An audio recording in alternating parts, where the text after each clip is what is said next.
Welcome back to this deep dive. So, picture this. You are sitting across the table and suddenly the air just goes thick. Oh, yeah, we have all been there. Right, you know exactly what they're going to say and you already have your counter argument like loaded up and ready to fire. Why is our first instinct to forcefully fix the other person or, prove a point, even if it means damaging the relationship? Well, that is a great question. And today we're exploring how to heal those broken connections and actually communicate with grace. Yeah, because it feels like when we try to force our point, it honestly just creates more friction. It really does. And it is a tension so many everyday believers and leaders carry. What is happening beneath the surface is a huge disconnect. Mhm. We often listen merely to respond instead of listening to understand. Wow, yes, we are just waiting for our turn to speak. Exactly. We prioritize winning the conversation over keeping the heart aligned. So it is almost like speaking truth without grace is like trying to build a bridge while simultaneously setting fire to its foundation. That is a perfect analogy. Yeah. Yes, because truth without tenderness just leaves a wound. Right. A crucial perspective shift has to happen here. Grace must guide your tone while truth guards your content. That makes a lot of sense. The tone changes how the truth is received. It changes everything.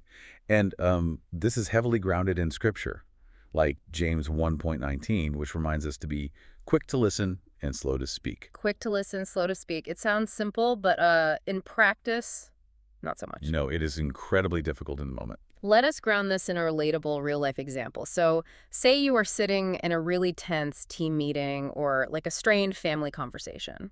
Yeah, dinner table conversations can get pretty heated. For sure. And you feel that immediate rising urge to correct someone. But instead of reacting, you pause. You just allow silence to do its healing work before you speak. And that pause is vital because we are inherently designed by God for connection, not isolation. We were meant to lead and serve from a place of peace. Which is exactly where FaithFlow naturally fits into the whole process. Right, because maintaining that peace is hard when you are exhausted or triggered. It really is. And we pulled a couple of discipleship tools from FaithFlow for this deep dive that actually help live this out. Like the 7-day relationship reset journal. Oh, I love that one. It is so practical. Yeah, it helps you practice daily forgiveness, which really softens the heart.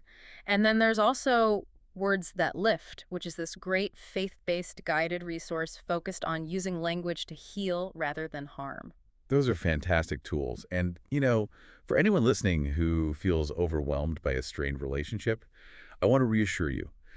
Restoring a connection is not about immediate perfection. That is such a relief to hear. It is about slow, steady growth and trusting God with the actual outcome. True peace isn't the absence of tension, is it? No, it really isn't. It is just the steady presence of Christ right there in the middle of the tension. We want to invite you to continue your journey with FaithFlow Rooted Ministry, taking it one graceful pause at a time. Absolutely. One step at a time. And before you step into your next difficult conversation, just consider this. What if the person you are arguing with isn't actually looking for you to concede the point? What if they are simply looking for proof that despite the disagreement, you still value them? Something to ponder. Thanks for joining us, and we will see you next time.